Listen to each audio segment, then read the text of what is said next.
No ale já nemám ani na taxíka. No, tomu nebudeš věřit. Hele, prosím tě, teďka jsem byla nakoupit pařížský u Gucciho a kopla jsem ty Rolexky na tu oslavu té republiky. Hele, teď takový strašný for, jo. Představ si, že já jsem normálně, mě došel Chanel.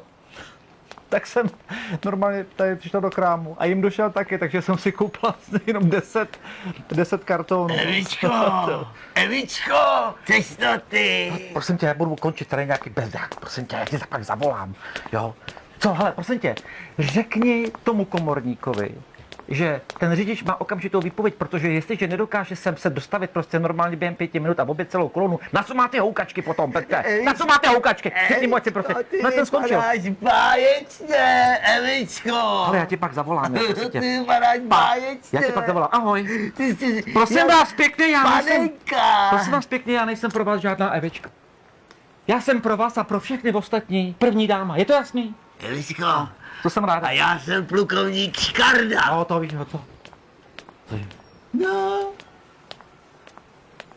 No, plukovník Škarda. Ignáč Škarda! Ignác Podplukovník. Škarda. Plukovník. Co tady, nekřič. Vlastně tě, co tady děláš, jak to vypadáš? Ale to víš, Co se stalo? socialistický stigma. Já jsem se nějak neuměl vzdát ty naší socialistické uniformy a ta nepřátelská ta mi moc nevoněla. Ale víš? prosím tě na to. Na to nejsou naši nepřátelé. To jsou naopak naši spojenci. Pamatuj si to. Chápeš to? Já I když to už nejsou dávno soudruzi. jsem zaznamenal, že Petr udělal velikou kariéru, víš? To jo. Malinkou, jo? Ale tak jsem slyšel, člověče, že máte nějaký potíže v prachama, nebo co? Ale prosím tě. No No, vlastně je to pravda, no. fajně.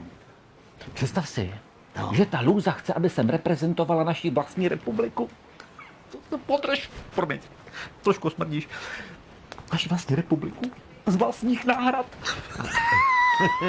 Vy ani přesně tě olympionici vůbec jako taky nereprezentují prostě vlastně z vlastních peněz jako naši republiku. Co to je za blbost? Jako to vymýšlí blbci. Takže na tom něco je pravdy, že jste na tom jako blbě, jo? No tak vlastně jo, no.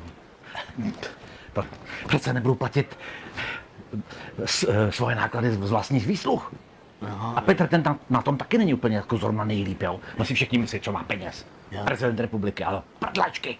jo. To není americký prezident. Víš, co má americký prezident peněz? Ne. Daleko víc. A to nemluvím o tom, jako kolik má těch svých kšeftů. No jo, tak poslouchej, Evičko, já nechci jako tě nějak urazit a nejsem na to úplně nejlíp, ale Šešmarja, jestli schovej ti to. můžu přispět, tak tady máš. Marian, ten mi tady o studu, kolik to je?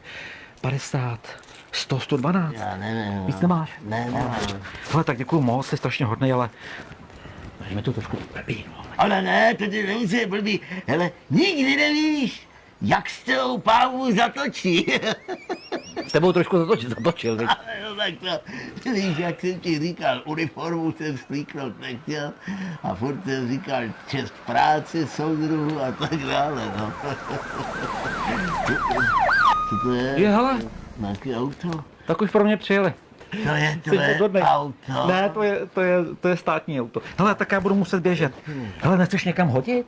No, No počkej, vlastně ty strašně smrtíš, že ono to vlastně ani nejde, protože podle těch protokolů, víš, to nejde, jo. No nic, ale já poletím. Tak se měj moc hezky a děkuji ti moc za ty příspěvky na tu, Na solidaritu. jo, na tu solidaritu. tak ahoj. Ahoj, Eličko. Čes práci, ahoj. Soudím socialistický vlasti.